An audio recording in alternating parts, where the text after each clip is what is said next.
Hey there everybody, Nico aka Scarlet Moon back here with another special astrology video, and in today's video we're going to be talking about Uranus in Taurus as well as Uranus Retrograde. Now again, as per tradition, I am a little late to the party on this video, but I feel like because it's going to be here and this is again another 7-year theme, that it doesn't matter if it's a little late. So let's talk a little bit about this Uranus transit, what is going on, and what the major themes are over the course of the coming 7 years, and what does this mean for you? Now Uranus, remember, is the planet all about, revolution, rebellion, change, alteration, updates, upgrades, and invention. Taurus can be the sign of stability, of structure, of habit. And when we mix these two together, it's kind of a funky energy. It really, really is. Because, when we think about this revolutionary random alteration, type of force, and then we've got this other force that's trying to sort of, hold things tight, it doesn't make for an easy mix. And this is something that's going on in everyone's charts. This is effective for the collective and the individual. Remember, no separation, micro, macro. This is going to be affecting your chart in two key areas. The area that Uranus rules in your chart, as well as where Uranus and Taurus fall in your chart. Okay, so whatever house Uranus is transiting now, and whatever house Uranus rules for you. This is also going to be, of course, affecting personal planets, I'm assuming, for a lot of people, and so that's also going to create some shifts when and how it does. Now, Uranus, we talk about randomness, revolution, alteration. It can be a gray area kind of planet, right? This is not something that a smart person would try to put into a black and white box. 1 minute, Uranus can be giving you a surprise opportunity for a transfer or a promotion. The next, Uranus will have you drive over a nail with your car and pop your tire. It's a very interesting planet. But what we tend to see with Uranus, again, is an opportunity to shake off old things that don't age very well, that are not relevant to the present when it comes to your present experience, and to encourage invention and innovation, to give fresh, new dynamic energy to make things work faster for you, but also at the same time put to the stress tests things that we may not know are unconsciously at work within us, or again in the areas of our life that it's affecting. This could be affecting your home life. If Uranus is occupying or ruling the 4th house in your chart. This might be affecting your relationships if he happens to be maybe moving through houses 5 or 7. Could be happening with your job if it's happening with, houses 2 or 10. But what we need to understand is that what he's really doing is focusing on, again, renovation, rebellion, revitalization, and reinvention all at the same time. And that is not something a lot of people go through very easily. Because a lot of the reasons this is so hard for people is because it's very easy to fall out of alignment with this kind of energy, with this kind of force, which is a necessary force in you and, your universe. It really is. We have to go through these. We have to evolve. We have to shift. The reason it's a bit of a stress test is because we might be holding on to a lot of old conditioning, a lot of old promises, a lot of old concerns. I did another video on my other channel about living with intention to avoid exploitation. And, one of the things I talk about in that video is about how a lot of people who come to, say, get readings, or a lot of people who start on the spiritual path, they end up holding on to a lot of old conditioning. They're like, well, I don't want to advance to the point where I don't get married, or I don't get a job that I want, or they bring all of these concerns about priorities, about desired experiences that they wish they could have, that they're almost afraid they won't have if they don't follow the I guess you could say, the preconditioned means to get to those things. And of course, that's not true, actually. When you come into alignment and you're actually working, with a full, complete sense of self-realization, those things are even easier to get than if you did try and use the old tools, the old ways, the old conditioning to get it.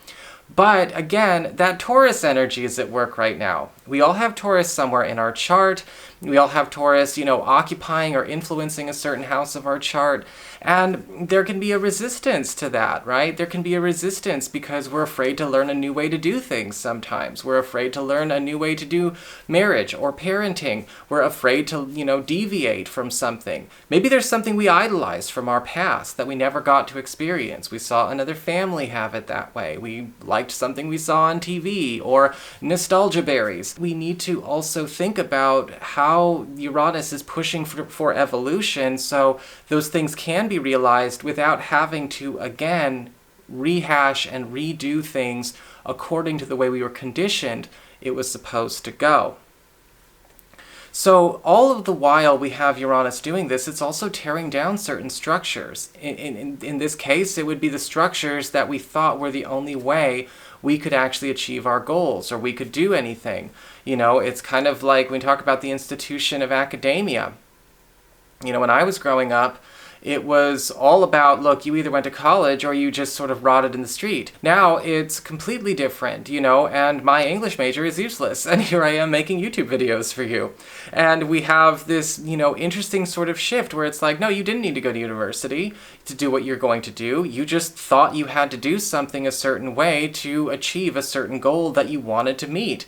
And that was not true. You probably have a lot of the same stuff going on. You might be trying to copycat something unknowingly to get to your goal. Are you copycatting a mentor? Are you copycatting, again, another person's marriage or something you saw on TV? Or maybe there's something that you think you can only get from examples to emulate.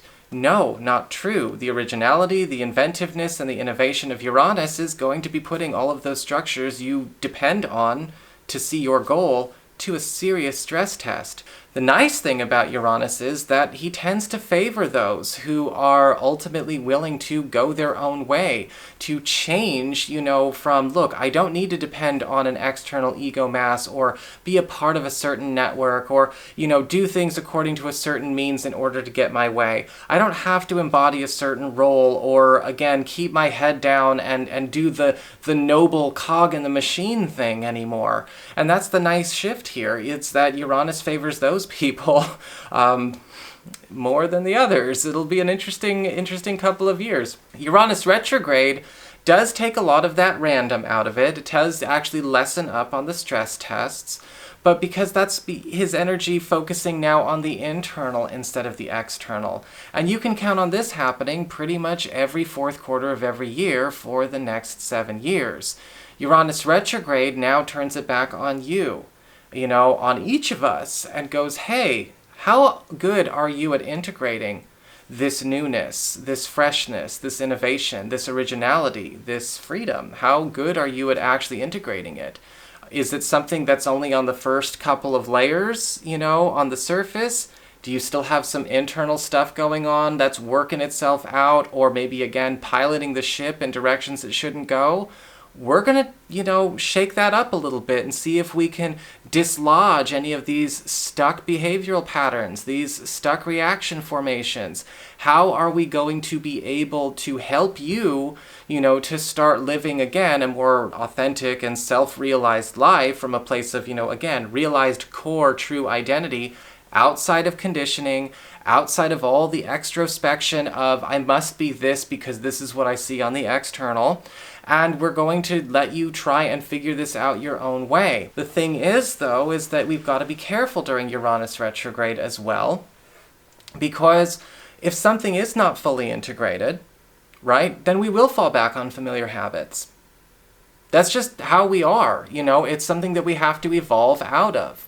Uranus retrograde. When we fall back on old habits, what are those old habits? What are those old habits that we do when we're in an unfamiliar or unintegrated way? Those habits could come out. And again, sometimes I've done readings for people where it's like, wow, all right, you manifested the relationship you wanted, but you didn't fully integrate the energy that actually helped you get it. You just kind of used it for a minute and set it aside, and then you went back to being the old you. Of course that relationship was going to fall apart. Or maybe that's what happened with the job, or maybe that's what happened with your business or with your health. You don't celebrate, a 1 month detox where you lose 15 pounds and you're eating healthy with a month of Burger King. That's not going to work. That's not an integration. And so what's happening here is that we're also getting a chance to see, well, where does that come up for us? Where is it coming up that we might be reaping what we sow? Uranus retrograde takes away the interference, so we're not getting as many signs and synchronicities and omens, when we're out of alignment, saying, hey, don't do that, or hey, go this way instead. Now what we're getting is, hey, I'm going to trigger you. And if you're still going to freak out, work on that. I'm going to set you off. I'm going to tempt you. I'm going to tempt you with this thing that you always do. I'm going to play on your insecurities. I'm going to challenge you and give you this internal stress test to see if you are still letting it run your life. And that's a very tough spot to be. Uranus retrograde in Taurus is no freaking joke. Uranus retrograde in a fixed sign in general is not exactly an easy thing to deal with. So, we all have to buckle up. It all depends on, again, what is going on in your personal experience. The important thing is okay, now I have to look and see what's been going on since Uranus moved into Taurus, which, let's take ourselves back and look at the habits, look at the patterns, look at the trends of what's been going on since, let's say December 2018. Going back from December until, again, when Uranus turned retrograde in August, let's take a look and see what was happening. There were probably a lot of teardowns, and there were probably a lot of redirections, and a lot of rewards for taking the redirection, a lot of encouragement to reinvent ourselves. Again, not default to our old way, not default to maybe something we saw someone else do, not copycat, be original. But at the same time, once Uranus turns retrograde, we have a chance to, again, be tempted. Right now we're tempted to take all of this good stuff we just learned, all of this good stuff we just acquired, and this is the battle between August and January. We have all of this stuff. Now, are we going to continue to move forward and still work on the new thing, the new mission, the new goal, integrate it into the new life that we want, our new relationship that we want, the new person we are, the new self-realized person we are? Or are we going to take it back and try to apply it to old problem-solving methods, old reaction formations? Again, Captain Ahab needs to hunt his whale. Are we going to go back and do that? Now I can go back and prove to people this. Now I can go back and try to make this thing that didn't work try to work. I'm going to go try and run this, this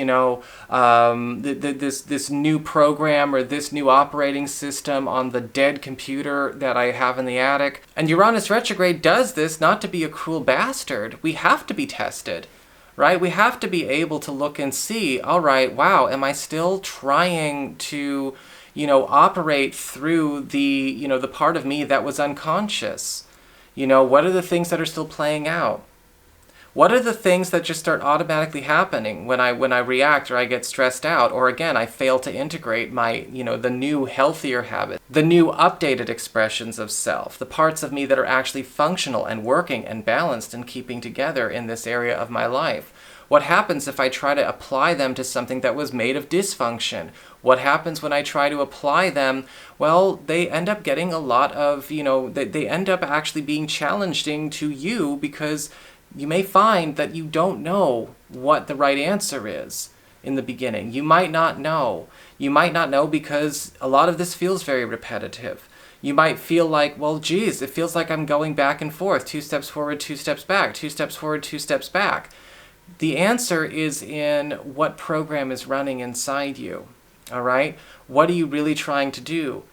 Have you denied something that speaks to your heart, that has that true heart connection with you, for something that, again, plays to your insecurities? Or are you if you are denying it, be prepared. It's going to be a rough few months. Or are you, maybe realizing and integrating all of this stuff and deciding to keep going ahead and ignoring the temptations to, again, defer to an ego mass, succumb to collective pressure, all of that kind of stuff. This is a really interesting challenge to the structures that we have all been conditioned at some point in time to think of as the be-all, end-all. So that is what we've got for Uranus retrograde. Believe me, fortune will favor the bold, the brave, but the original as well. So that's your horoscope. I hope you enjoyed it. If you did, don't forget to like, share, and subscribe. I appreciate it, guys, and thank you so much for tuning in. I'll be back with more astrology videos pretty soon. Take care.